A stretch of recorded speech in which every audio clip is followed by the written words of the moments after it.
2001 നടി നവ്യ നായർ സിനിമാ രംഗത്തേക്ക് വരുന്നത്. നായികയായി തന്നെ എത്തിയ നവ്യ പിന്നീട് അങ്ങോട്ട് നിരവധി സിനിമകൾ ചെയ്തു. എങ്കിലും നവ്യ നായർ എന്ന് പറയുമ്പോൾ ആദ്യം മനസ്സിലേക്ക് വരിക നന്ദനത്തിലെ ബാലാമണിയാണ്. അത്ര മനോഹരമായിട്ടാണ് നവ്യ ആ കഥാപാത്രം ചെയ്തത്.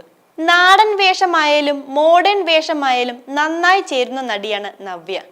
വിവാഹശേഷം സിനിമയിൽ നിന്നും വിട്ടുനിന്ന നവ്യ തിരിച്ചു വരവിൽ കൂടുതൽ സുന്ദരിയായി എന്നാണ് ആരാധകർ പറയുന്നത്.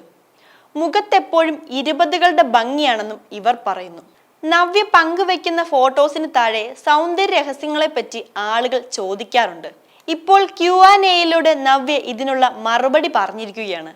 ഒരു ആരാധകനാണ് നവ്യയുടെ സൗന്ദര്യത്തിന്റെ സീക്രട്ട് ചോദിച്ചത്. സൗന്ദര്യം സംരക്ഷിക്കാൻ താൻ അങ്ങനെ വലിയ കാര്യങ്ങളൊന്നും ചെയ്യാറില്ലെന്നാണ് നവ്യ പറയുന്നത്. എല്ലാവരും ബ്യൂട്ടിഫുൾ ആണ്. അവരവരുടെ രീതിയിൽ എല്ലാവർക്കും ഭംഗിയുണ്ടെന്നും ഇന്നർ ബ്യൂട്ടിയാണ് ഒരു വ്യക്തിക്ക് ഉണ്ടാകേണ്ടതെന്നുമാണ് താരം പറയുന്നത്. എത്ര സൗന്ദര്യമുള്ള ആളാണെങ്കിലും അയാളുടെ മനസ്സ് ശരിയില്ലെങ്കിൽ, സ്വഭാവം ശരിയില്ലെങ്കിൽ കുറച്ചു കഴിയുമ്പോൾ നമുക്ക് എന്ത് പന്ന സ്ത്രീയാ, എന്ത് പന്ന മനുഷ്യനാ എന്ന് തോന്നും എന്നും നവ്യ പറഞ്ഞു. ബ്യൂട്ടി സീക്രട്ട് എന്ന് പറഞ്ഞാൽ അങ്ങനെ വലിയ പരിപാടികളൊന്നും ചെയ്യില്ല. അത് തന്നെയാണ് സീക്രട്ട്.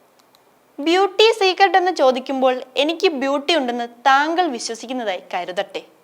സന്തോഷമായിരിക്കുക, നന്നായി ഉറങ്ങുക, നന്നായി വ്യായാമം ചെയ്യുക, ആവശ്യത്തിന് ഭക്ഷണം കഴിക്കുക, നല്ലത് ചിന്തിക്കുക. നമ്മുടെ ഇന്നർ ബ്യൂട്ടി തീർച്ചയായും പുറത്തേക്ക് വരും. എല്ലാവരും ബ്യൂട്ടിഫുൾ ആണ്. അവരവരുടെ രീതിയിൽ എല്ലാവർക്കും ഭംഗിയുണ്ട്. എത്ര സൗന്ദര്യമുള്ള ആളാണെങ്കിലും അയാളുടെ മനസ്സ് ശരിയില്ലെങ്കിൽ ബാഹ്യ സൗന്ദര്യത്തിൽ കാര്യമില്ല എന്ന് ഞാൻ പറയുന്നില്ല. ആദ്യ കാഴ്ചയിലെ ആകർഷണത്തിന് അത് പ്രധാനമാണ്. പക്ഷെ ദീർഘകാലത്തേക്ക് ഉണ്ടാവേണ്ടത് ഇന്നർ ബ്യൂട്ടിയാണ്. ഇന്നർ ബ്യൂട്ടി എപ്പോഴും സൂക്ഷിക്കുക എന്നാണ് നവ്യ പറയുന്നത്.